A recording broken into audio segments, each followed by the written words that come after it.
আজ শুভ নববর্ষ। আজকে আমি গোপালকে, লক্ষ্মীনারায়ণকে সকলকে নতুন জামা কাপড় পরিয়েছি। আর আমি ওদের চিড়ে ভোগ দিয়েছি।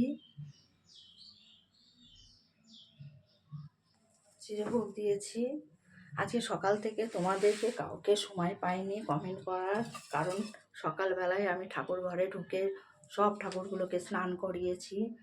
এই যে আমার গোপাল, কেমন লাগছে বন্ধুরা দেখো।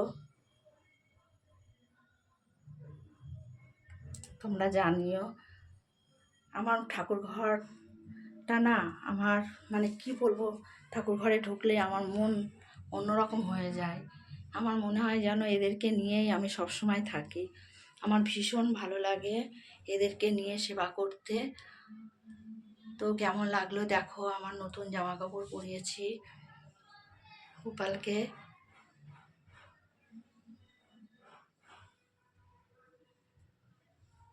আমার লক্ষ্মীনারায়ণকে, আমার গণেশ, কেমন লাগছে তোমরা জানিও বন্ধুরা।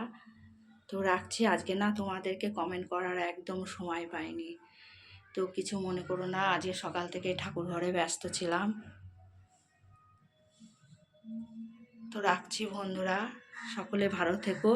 আমাদের আবার দুধ উতলায়, আমি আবার একটু পরে আবার দুধ উতলাবো, তোমাদেরকে দেখাবো। পয়লা বৈশাখ আমাদের দুধ উতলাতে হয়, তাই আজকে দুধ উতলাচ্ছি, সেটা তোমাদেরকে দেখাচ্ছি বন্ধুরা।